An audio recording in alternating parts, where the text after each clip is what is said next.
بسم اللہ الرحمن الرحیم۔ السلام علیکم۔ یہ کہانی سن 1994 پشاور شہر کی ہے۔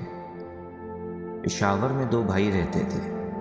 ان کے والد جوانی میں ہی زندگی کو الوداع کہہ کر چلے گئے تھے۔ انتہائی غربت اور لاچاری میں یہ گھرانہ زندگی بسر کر رہا تھا۔ والدہ، دونوں بھائی اور بڑی بھابھی ایک چھوٹے سے گھر میں رہتے تھے۔ چھوٹا بھائی صبح صبح مدرسے اور اس کے بعد اسکول جاتا۔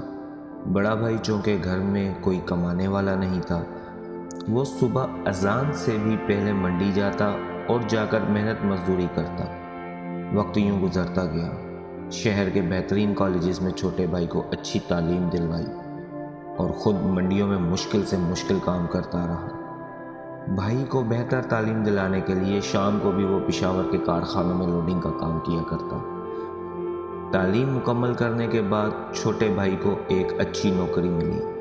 غربت کے مارے بھائی نے یہ سوچا کہ اب تو کچھ آرام کرنے کا موقع مل جائے گا۔ یہاں دوران ملازمت چھوٹے بھائی کی ملاقات ایک امیر زادی سے ہوتی ہے اور کچھ عرصے بعد دونوں میں پیار ہو جاتا ہے کہ دیکھو، میرا تعلق ایک غریب گھرانے سے ہے، یہ مشکل ہے کہ ہم شادی کریں۔ لیکن لڑکی یہ کہتی ہے کہ تم فکر نہ کرو، اپنے والد کو میں منا لوں گی۔ لڑکا چونکہ انتہائی قابل، خوبصورت تھا، تو لڑکی کے والد نے رشتہ دیکھ کر ہاں کر دی۔ شادی ہو گئی۔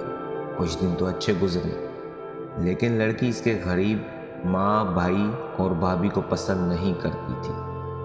وہ روز اپنے خاوند کو کہتی کہ تیرا بھائی تیرے سٹیٹس کے برابر نہیں، وہ ایک مزدور ہے، ہم اکٹھے نہیں رہ سکتے۔ لڑکے پر چونکہ محبت کا بھوت سوار تھا، اوپر سے امیر بھی تھی، تو وہ اکثر اوقات اس کی باتوں میں آ جاتا۔ ایک دن لڑکی نے بلا وجہ گھر میں لڑائی ڈالی۔ بھائی کام سے تھکا ہوا گھر آیا۔ اس نے کہا، بھابھی کیا بات ہے؟ تو وہ بولی کہ تم مجھے بھابھی کیوں کہتے ہو؟ تم میرے سٹیٹس کے برابر نہیں ہو۔ بڑے بھائی نے چھوٹے بھائی کی طرف دیکھا، لیکن چھوٹے بھائی پر کوئی ندامت نہ تھی۔ وہ سمجھ گیا اب وقت گزر چکا ہے، حالات ان کے خیالات سے آگے بڑھ چکے ہیں۔ ان کی والدہ بھی یہ نظارہ دیکھ رہی تھی۔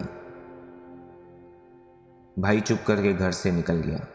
رات کو جب گھر واپس آیا تو ماں نے اسے بتایا کہ تیرا بھائی اور اس کی بیوی یہاں سے جا چکے ہیں، یہ دونوں میاں بیوی اپنے مالدار سسر کے گھر گئے ہیں۔ حالات کا مارا بھائی کیا کرتا؟ سوچتا کہ بچپن میں باپ کا سایہ سر سے اترا اور اب جان سے پیارا بھائی بھی ساتھ چھوڑ گیا۔ ادھر چھوٹے بھائی کے حالات اچھے تھے تو جلدی ایک گاڑی بھی لے لی۔ ایک دن وہ اپنی گاڑی میں رات 2 بجے اپنے دوستوں کے ساتھ موج مستیاں کر رہا تھا کہ سڑک پر ایک آدمی کو کچل گیا۔ دوستوں نے کہا کہ گاڑی بھگاؤ، ہو سکتا ہے وہ آدمی مر چکا ہو اور اس سے پہلے کہ پولیس کو خبر ہو، جلدی گاڑی بھگاؤ۔ ادھر بڑے بیٹے کی ماں نے اپنے بہو سے کہا، خیریت تو ہے نا بیٹا، ابھی تک گھر نہیں آیا؟ بہو بولی، ماں جی کام زیادہ ملا ہوگا، آ جائیں گے۔ لیکن جوں وقت گزرتا گیا، ماں کو عجیب خیالات آنے شروع ہو گئے۔ پھر دونوں ساس اور بہو گھر سے نکلی تو انہیں پتہ چلا کہ 2 بجے اس کا ایکسیڈنٹ ہو گیا ہے اور فلانے ہسپتال میں ہے۔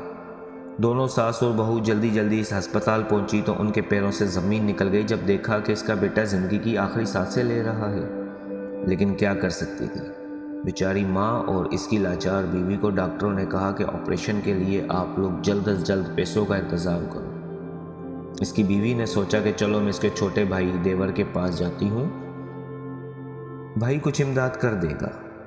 جب وہ اس کے گھر گئی تو دیکھا اس کا بھائی تو گھر پر نہیں ہے، صرف اس کی بیوی گھر پر ہے۔ جیسے ہی بیوی نے دیکھا وہ بول اٹھی، تم یہاں کیوں آئی ہو؟ نکلو میرے گھر سے۔